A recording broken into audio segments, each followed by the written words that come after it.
Nous sommes au Sénégal, terre de démocratie. Les élections législatives sont en jeu. Elles mobilisent des énergies avec plusieurs étapes. Dès les années 60, les premières élections libres ont tracé le sillon des bases de la démocratie sénégalaise moderne, en permettant aux citoyens de choisir leurs représentants sur fond de stabilité politique. Comment les premières élections législatives se sont déroulées au Sénégal en période coloniale?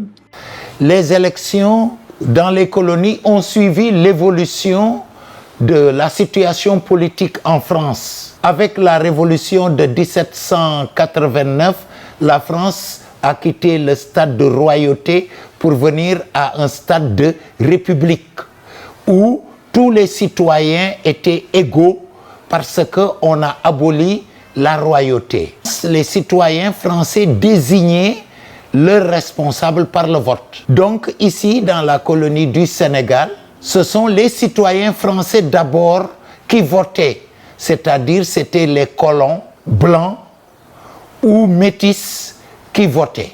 Par la suite, il y a eu une loi en France qui a fait des 4 communes des citoyens. Les habitants des 4 communes étaient des citoyens, c'est-à-dire la commune de Gorée, la commune de Dakar, la commune de Rufisque et la commune de Saint-Louis. C'est eux qui étaient citoyens français, donc qui pouvaient voter, de telle sorte que ceux qu'on choisissait, ce n'étaient plus les blancs seulement ou les métis. Des noirs ont commencé à être candidats et Blaise Diagne a été le premier député noir issu des 4 communes. Après ça, on a dépassé les 4 communes et tous pouvaient voter et désigner leurs représentants. Quels sont les moments clés de l'évolution des élections et leur transformation?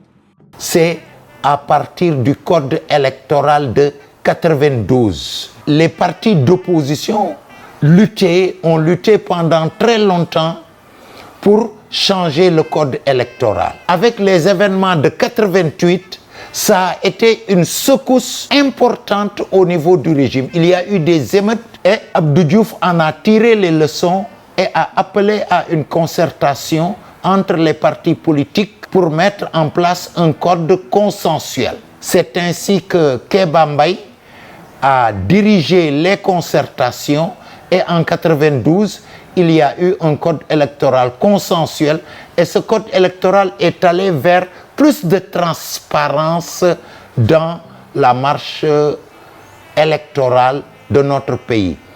En plus de l'administration qui s'occupait des élections, on a mis en place l'Office national des élections ONEL. L'ONEL était constitué de personnes neutres chargées aussi de veiller sur la transparence des élections. Après 92, il y a eu les élections de 93, l'élection présidentielle. Kéba Mbaye a démissionné, il a été remplacé et on a remplacé l'ONEL par la Sénat. Un consensus national de tous les partis sur ce code électoral de 92 qu'on a modifié un peu. Après l'ONEL, il y a eu la Sénat, de telle sorte que les choses, en quelque sorte, se sont stabilisées.